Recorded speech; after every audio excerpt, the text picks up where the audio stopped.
I gave my sister the same support she gave me when I was broke, and now she won't speak to me. 5 years ago, I lost everything. My startup failed spectacularly. My apartment lease ended the same week, and I had $400 to my name. I called my sister, practically begging for help. Just a place to crash for a month while I found work. She lived in a 4-bedroom house in the suburbs with her husband, just the two of them rattling around in all that space. "I can't enable your poor choices," she said, her voice cold and measured. "You need to learn responsibility. You made your bed." She suggested I look into local shelters and actually sent me a link to Dave Ramsey's website. Financial discipline starts with accountability. That month, I slept in my 2004 Honda Civic through a brutal January, showering at Planet Fitness at 5 a.m., applying to jobs from the public library. I ate 1 meal a day, usually dollar menu items. My sister posted vacation photos from Cabo that same week, cocktails on the beach with captions about self-care and living your best life. I clawed my way back, took a soul-crushing sales job I hated, lived with 3 roommates in a basement apartment, saved every penny that didn't go to ramen and bus fare. Within 2 years, I'd paid off my debts. Within 4, I'd started a new company with a former colleague who believed in my vision. Last year, it sold for $2.3 million. My sister's husband left her 3 months ago, cleaned out their joint account and disappeared with his 24-year-old assistant. She lost the house in foreclosure, her car got repossessed,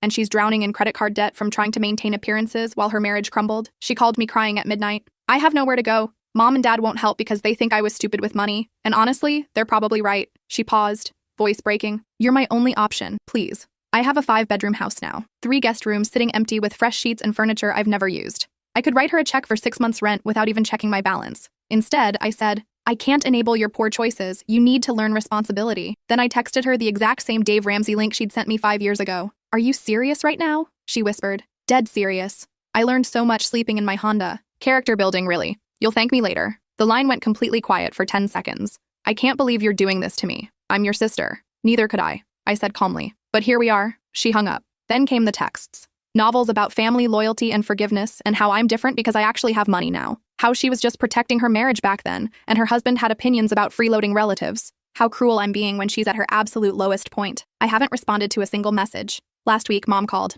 'Your sister's living in an extended stay motel on Route 9. This is getting serious. You have the means to help her, and you're choosing not to.' 'So do you,' I replied. 'That's not the point,' Mom snapped. 'You're being vindictive and petty.' 'I'm being consistent,' I said. 'She taught me that family doesn't owe you anything when times get hard. I'm just honoring her philosophy.' This morning, my sister showed up at my house unannounced. She looked terrible. Dark circles, unwashed hair, wearing the same jacket I'd seen in her desperate selfies for days. My security camera caught her sitting in her beater car for 20 minutes, clearly gathering courage, before finally walking to my door. When I answered, she wasn't crying. She was angry. 'You know what the worst part is?' she said, voice shaking. I waited. 'The worst part is that I would have done the exact same thing if our positions were reversed today. 5 years later, I still wouldn't let you stay with me, even knowing what you went through, even seeing how you survived it. That caught me off guard. 'So why are you here?' I asked. 'Because I needed to tell you that you were right.' She laughed, but it was hollow. I was cruel. I was selfish. I told myself I was teaching you a lesson, but really I just didn't want my life inconvenienced. Trevor said you were a loser, and I agreed because it was easier than defending you.' Trevor. Her ex-husband's name tasted bitter just hearing it. And now I'm living in a roach-infested room that costs $89 a night, and I can only afford it for another week. I'm applying to jobs I'm overqualified for, and getting rejected because I've been out of work for 3 years. I eat ramen for dinner. Real ramen, not the trendy restaurant kind I used to Instagram." She pulled out her phone and showed me a photo. A dim room with water-stained walls, a bed that sagged in the middle, and a tiny microwave on a dresser. I shower at the truck stop down the road because the motel shower has black mold. I do my makeup in a bathroom that smells like diesel and urinal cakes. And every single day, I think about that month you spent in your car. I stayed silent. I used to drive past homeless people and think they must have made terrible decisions. That if they'd just worked harder, been smarter, been more responsible, they wouldn't be there. And now I'm 2 weeks away from being one of them. So you want my pity? No, she met my eyes. I want you to know that you don't owe me anything. You don't owe me forgiveness. You don't owe me money or a place to stay or even this conversation. I came here to tell you that I finally understand what I did to you, and I'm sorry. She turned to leave. Wait, I said. She stopped but didn't turn around. Do you actually understand? Or are you just saying what you think I want to hear? She turned back and her eyes were wet, but her voice was steady. I understand that when you called me that night 5 years ago, you weren't asking me to solve your problems. You were asking for basic human decency from your only sibling. You were asking me to remember that we grew up together, that we used to be close, that family should mean something when everything else falls apart. And I told you to figure it out yourself because it was inconvenient for me, because Trevor thought you were irresponsible, because I'd never struggled, so I couldn't imagine how bad it really was. I told myself I was helping you learn a lesson. She wiped her eyes roughly. But I wasn't teaching you anything. I was just being comfortable and cruel at the same time. And now I'm learning that same lesson in that disgusting motel room. And you know what? I don't feel like I'm growing as a person. I don't feel character building happening. I just feel scared and alone and like I'm drowning a little more each day. I leaned against my door frame. You texted me photos of Trevor's fancy birthday dinner the week I was sleeping in my car. Do you remember that? She closed her eyes. Yes. What was the caption? Blessed beyond measure, she whispered, with a gratitude hashtag. I saw that while I was parked outside a 24-hour diner, trying to stay warm, charging my phone so I could keep applying to jobs. I'd had half a stale bagel for breakfast, nothing for lunch. That photo made me so hungry I felt dizzy. I'm sorry. You commented on my Facebook post asking for help. Do you remember what you said? She nodded slowly. I said tough love is still love, and that you'd thank me someday when you learn to stand on your own 2 feet. 17 people liked that comment, including Mom. She flinched. So here's what I need to know, I said. Are you sorry because you're in the same position now? Or are you sorry because you actually understand that what you did was wrong, regardless of where either of us ended up? She thought about that for a long moment. Both, she said finally. I'm sorry because I'm experiencing exactly what I put you through, and it's hell. But I'm also sorry because even if I'd never lost everything, even if Trevor and I were still together and happy, what I did to you was inexcusable. I just wouldn't have realized it without this happening to me. At least you're honest. It's all I have left. We stood there in the morning sun, 2 sisters who used to build blanket forts and share secrets, now strangers connected only by blood and bitterness. I'm not going to give you money, I said. I know. I'm not going to let you stay here. I understand. But I'm going to do something else. She looked up, confused. I'm going to give you exactly what you gave me, a Dave Ramsey link and the address to the nearest shelter, and then I'm going to watch what you do with it. Because you were right about one thing. I did learn something from that experience. I learned who I was when everything was stripped away. I learned what I was capable of when I had nothing but myself to rely on. I pulled out my phone and texted her the same shelter information she'd sent me 5 years ago. You think you're going to be homeless in 2 weeks. You're probably right. So you have 2 weeks to figure out who you are when you have nothing. 2 weeks to learn what I learned in that Honda. This is cruel, she said quietly. No, I replied. This is fair. Cruel was letting your sister freeze in her car while you sipped margaritas in Mexico. Fair is giving you the exact same chance you gave me. She looked at her phone, at the shelter address, at the Dave Ramsey link. What if I can't do it? What if I'm not as strong as you? Then you'll learn that too. She stood there for another minute, then walked back to her car. I watched her sit in the driver's seat, hands on the steering wheel, staring at nothing. Then she started the engine and drove away. Mom called 10 minutes later. Your sister just called me crying. What did you say to her? The truth. She said you're making her be homeless, that you could help her but you're choosing to let her suffer. She made me be homeless, I said. I could have not suffered, but she chose to let me. That was different. How? You were young. You could bounce back. She's older now, more fragile. This is going to break her. Then maybe she shouldn't have broken me first. I didn't raise you to be this cold, Mom said. You raised me to learn from my experiences. I'm just applying the lessons my sister taught me. She hung up without saying goodbye. The next 2 weeks were quiet. No calls from my sister. No visits. Mom stopped reaching out after I refused to engage with her guilt trips. Dad never called. He'd agreed with my sister 5 years ago that I needed to learn responsibility, so at least he was consistent now. I went about my life, worked on my new business venture, had dinner with friends, went to the gym, bought groceries without checking prices, lived in the house my sister had refused to share. On day 14, my doorbell rang at 6 in the morning. My sister stood there in the same clothes, but something was different. She looked clean. Her hair was washed. Her eyes were clear. I got a job, she said. Okay. It's at a call center. $10 an hour. I start Monday. Good for you. I'm staying at the women's shelter on Oakmont. I have a cot in a room with 5 other women. One of them snores so loud I barely sleep. The bathroom has 1 shower for 20 people, but it's warm and it's safe, and I'm grateful for it. I waited. I applied to 53 jobs in 2 weeks. I got rejected from 52 of them. The call center was the only place that gave me a chance. It's humiliating work for someone with my resume, but it's work. Why are you telling me this? Because I need you to know I'm doing it. I'm not asking Mom and Dad for money. I'm not asking you for anything. I'm doing exactly what you had to do. And it's the worst thing I've ever experienced, which means I'm finally understanding what I put you through. Every night at that shelter, I lie awake thinking about how you did this in January. In your car, alone, while I was sipping cocktails and posting about being blessed. She wiped her eyes. I want you to know that I get it now. And I'm so sorry. Not because I want something from you, just because you deserve to hear it. I nodded. Okay, that's it? Just okay? What do you want me to say? I don't know. That you forgive me? That we can start over? That eventually we can be sisters again? I don't know if we can, I said honestly. 5 years ago, I learned that family is just a word unless people choose to make it mean something. You taught me that when things get hard, I'm on my own. I can't unlearn that. So we're done? Forever? I don't know. Maybe. Maybe not. But I'm not going to pretend that your apology fixes 5 years of knowing my sister didn't care if I lived or died, as long as her life stayed comfortable. She nodded slowly. That's fair. You should go. You don't want to be late for your first day. It's not until Monday. Then you should go prepare. She turned to leave, then stopped. For what it's worth, you were the strongest person I knew 5 years ago, and I should have told you that instead of judging you, and you're still the strongest person I know now.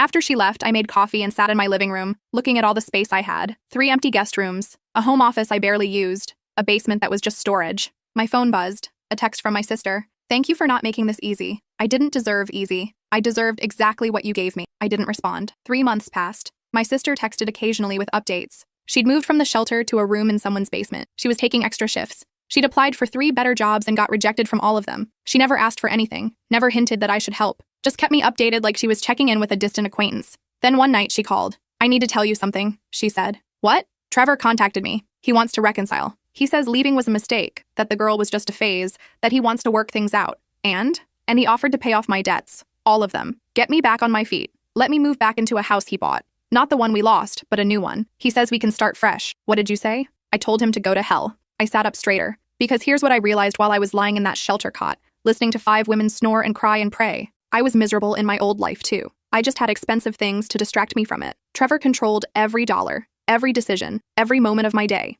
I couldn't work because he said it made him look bad. I couldn't have friends he didn't approve of. I couldn't even decorate my own house without his permission. She paused. I thought losing everything meant losing my life, but actually, losing everything meant finally being free. For the first time since I married him, I make my own choices. They're small choices. What shift to work, what room to rent, what to eat for dinner, but they're mine. "That's good," I said carefully. "I called to tell you that I understand now why you built everything back yourself, why you didn't take shortcuts, why you worked those terrible jobs instead of finding some rich boyfriend to solve your problems. It's not just about the money. It's about knowing you did it yourself. Took you long enough to figure that out." "I'm a slow learner," she said. "Always have been." We talked for another hour. Really talked, for the first time in 5 years. She told me about the women at the shelter, the ones who'd become unexpected friends, the single mother working 3 jobs, the college student who'd been kicked out for being gay, the elderly woman whose social security wasn't enough to cover rent. "They're all just like me," she said. "Normal people who got knocked down. Some made mistakes. Some just had bad luck. But none of them deserved to suffer. And neither did you." "No," I agreed. "I didn't. I wish I'd understood that 5 years ago."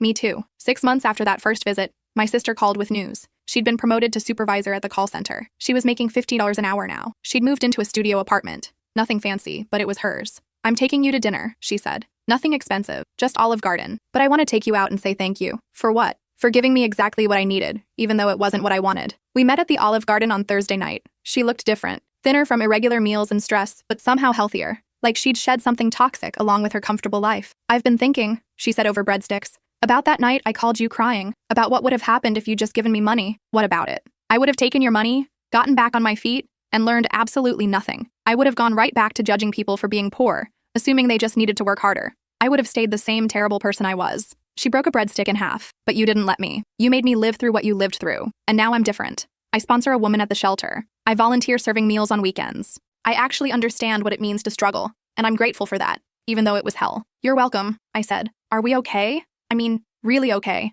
I thought about that. About 5 years of hurt and anger. About that Honda Civic and those freezing nights. About her photos from Cabo and her comments about tough love. "We're getting there," I said finally. "But it's going to take time." "I have time," she said. "I'll wait as long as you need." 1 year after my sister showed up at my door, we had Sunday brunch together. It was her idea, and she paid. Not because she had to prove anything, but because she wanted to. She'd been promoted again. She was making $20 an hour now and had started taking online classes toward a degree in social work. She wanted to help people like the women she'd met at the shelter. "I've been thinking about having you over to my apartment," she said. "It's tiny and the neighbors are loud, but it's mine. I want you to see it." "I'd like that." "I mean it though. It's really small, like 400 square feet. Your closet is probably bigger. I don't care about the size." She smiled. 5 years ago, I would have been mortified to have you see where I lived. I would have made excuses, but now I'm proud of it. I earned every square foot of that space myself." "Good," I said. "You should be proud." Mom joined us for brunch the next month. It was awkward at first. She'd sided with my sister 5 years ago and stayed silent during my homelessness. She'd called me vindictive when I refused to help my sister.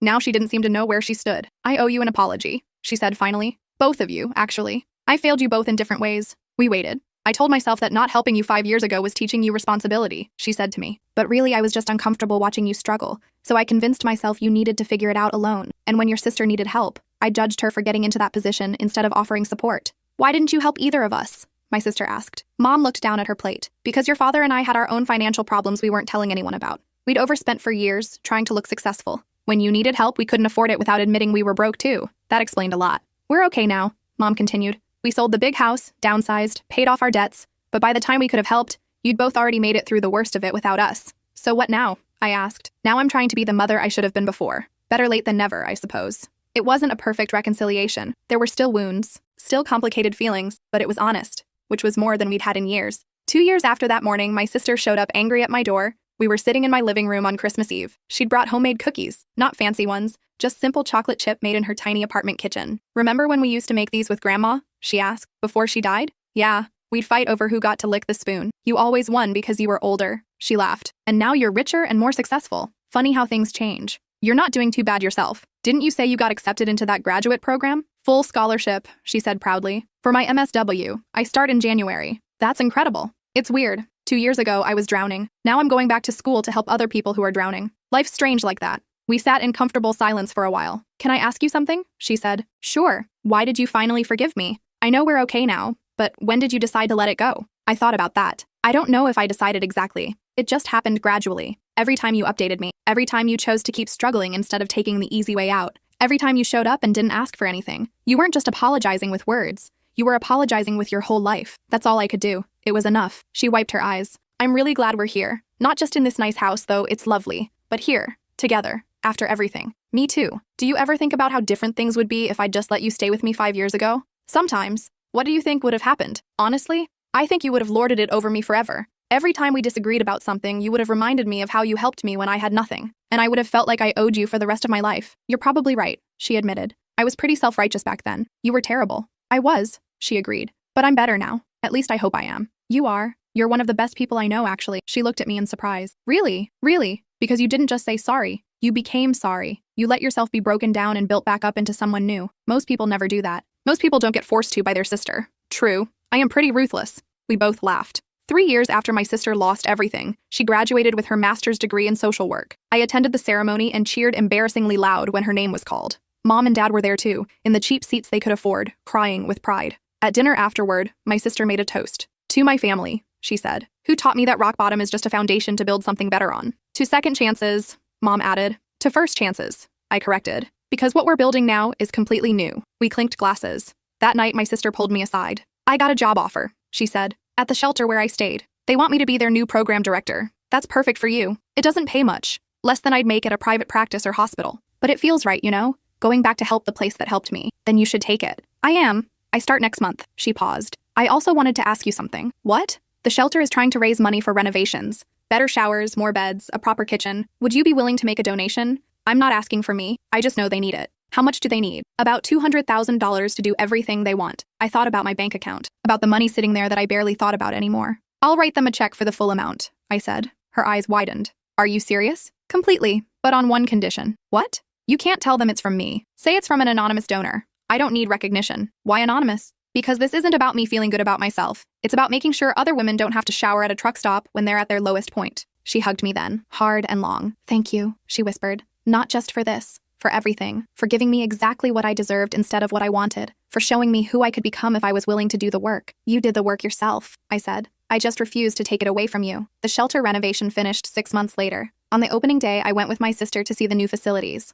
The women staying there had no idea I'd funded it, which was exactly how I wanted it. This is amazing, one woman said to my sister. Real showers with hot water, a kitchen where we can actually cook, beds that don't feel like prison cots. Whoever donated this money is an angel, my sister smiled. They're not an angel. They're just someone who remembers what it's like. 5 years after that freezing January in my Honda Civic. 5 years after my sister refused to help me. 4 years after I refused to help her. My sister called with news. I'm buying a house, she said. Really? It's nothing fancy. 2 bedrooms, 1 bathroom, needs work. But it's mine. Well, it will be mine in 30 years after I pay off the mortgage. That's incredible. I'm proud of you. I want you to come see it before I close. Tell me if you think I'm making a mistake. I drove to the address she gave me. It was a small bungalow in a working-class neighborhood, with a chain-link fence and a yard full of weeds. The paint was peeling and the porch sagged slightly. My sister was waiting outside, practically bouncing with excitement. I know it's not much, she said, but it has good bones, and I can fix it up gradually. It's perfect, I said honestly. You mean that? I do, because it's yours. You earned it. We walked through together. The floors creaked.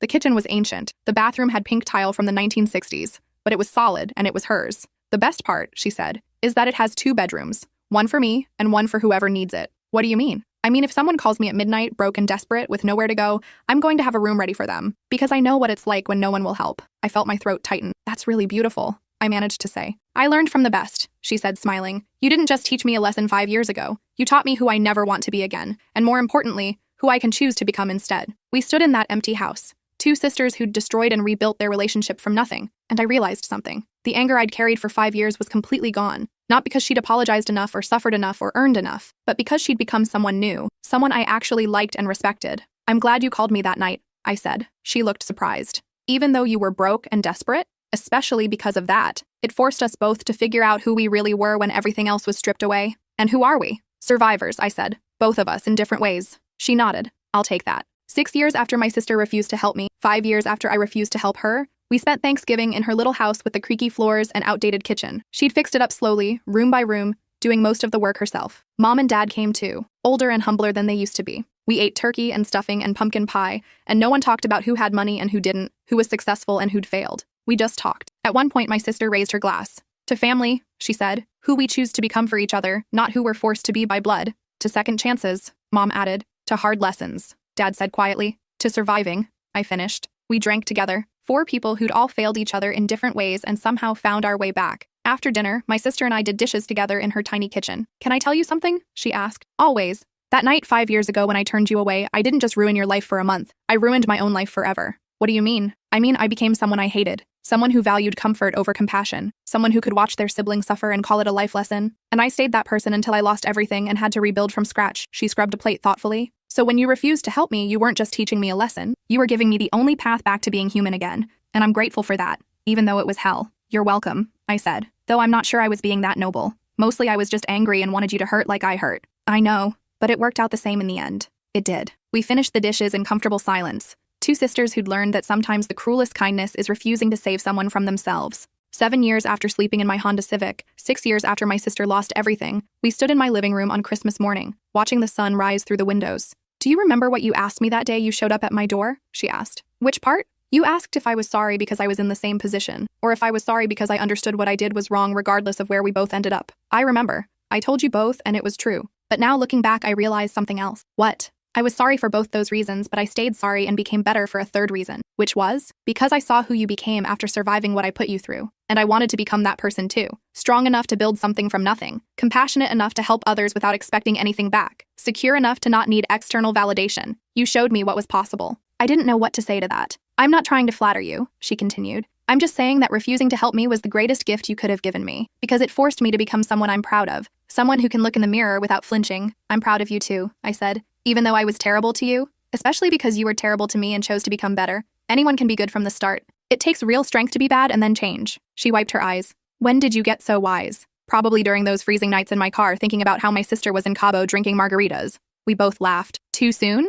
I asked. No, she said. It's been long enough. We can laugh about it now. And we did. We laughed about all of it. The Honda Civic, the shelter, the extended stay motel, the Dave Ramsey links, the angry phone calls, the years of hurt and healing. We laughed until we cried. And then we cried until we laughed again, and somewhere in that cycle, we let go of the last bits of pain we'd been carrying. 8 years after I lost everything, 7 years after my sister refused to help me, 6 years after I refused to help her, we were different people living different lives and being better to each other because of it. My sister called me from the shelter where she worked. We have a situation, she said. There's a woman here about your age who lost her tech job and her apartment in the same week. She's sleeping in her car. She reminds me so much of you 8 years ago that it's scary. What does she need? A chance. Just a chance to get back on her feet without someone judging her for falling in the first place. Send me her information, I said. I'll hire her as a contractor for my company. 3 months guaranteed, decent pay, remote work so she can do it from the library if she needs to. After that, we'll see if it's a good fit for something permanent. Just like that? Just like that. You know, most people who survive what you survived would just want to forget it ever happened. But you keep finding ways to help people in the same situation. That's because I remember what I needed wasn't just money. It was someone believing I could do it. Someone giving me a real chance instead of charity or judgment. That's exactly what this woman needs. Then that's what she'll get. 3 months later, that woman wasn't just still employed. She was thriving. She'd found an apartment, paid off some debts, and was rebuilding her life. She sent me a thank you card that said simply, "You gave me a chance when I was invisible." I'll never forget that. I showed it to my sister at our weekly coffee meetup. That's beautiful, she said. It's what you should have given me 8 years ago. She nodded. You're right, but I'm giving it to people now. We both are. Maybe that's worth something. It is, I agreed. It doesn't erase the past, but it builds something better for the future. That's all we can do, isn't it? Be better than we were. It's enough. 10 years after I lost everything, 9 years after my sister refused to help me, 8 years after I refused to help her, we sat together at my kitchen table, drinking coffee and talking about nothing important. Do you ever wish things had happened differently? She asked suddenly. In what way? That I'd helped you when you asked, that we'd skipped all the pain and anger and just stayed close. I thought about that for a long time. No, I said finally, because then we'd still be the people we were before.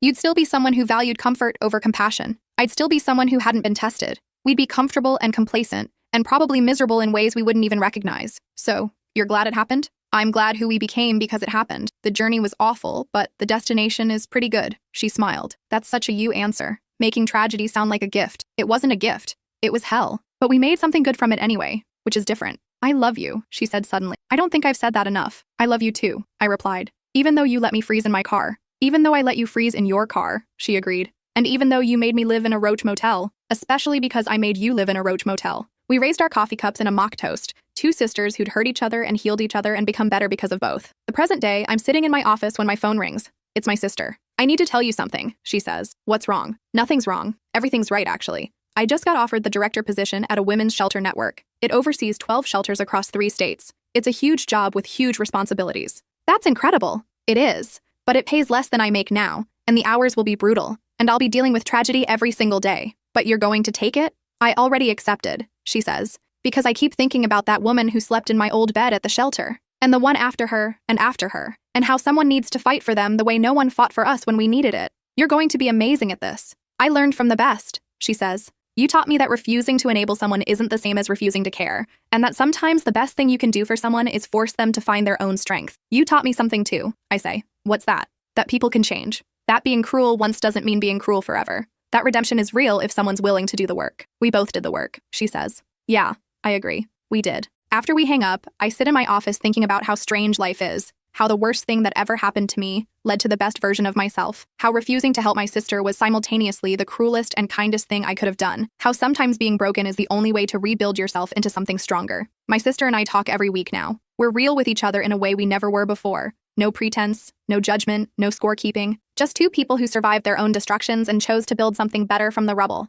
Is our relationship perfect? No. Do I sometimes still feel a flash of anger when I remember that freezing January? Yes. Does she sometimes still feel shame about the person she was? Absolutely. But we're honest about it. We acknowledge the hurt instead of pretending it never happened. And slowly, year by year, we're building something that might actually be better than what we had before we broke everything. Because the truth is, sometimes things need to break completely before you can put them back together right. Sometimes the only way forward is through the worst thing you can imagine. Sometimes refusing to save someone is the only way to help them save themselves. And sometimes, just sometimes, the cruelest thing you can do to someone is also the kindest. My sister taught me that when she refused to help me. I taught it back to her when I did the same. And now we both know it, carry it, live it. Not because we're vindictive or heartless, but because we understand something most people never learn. That true compassion sometimes looks like cruelty. That real love sometimes requires letting someone struggle. And that the greatest gift you can give someone isn't money or shelter or comfort. It's the chance to discover their own strength. Even if they have to freeze in a car to find it. Even if they have to live in a roach motel to understand it. Even if it takes years of pain and healing and hard conversations to finally arrive at something real. We did all of that. We survived all of that. And here we are on the other side. Two sisters who destroyed each other and rebuilt each other and became better people because we refused to take the easy path. I wouldn't change a thing. Neither would she. And that's how we both know we finally got it right.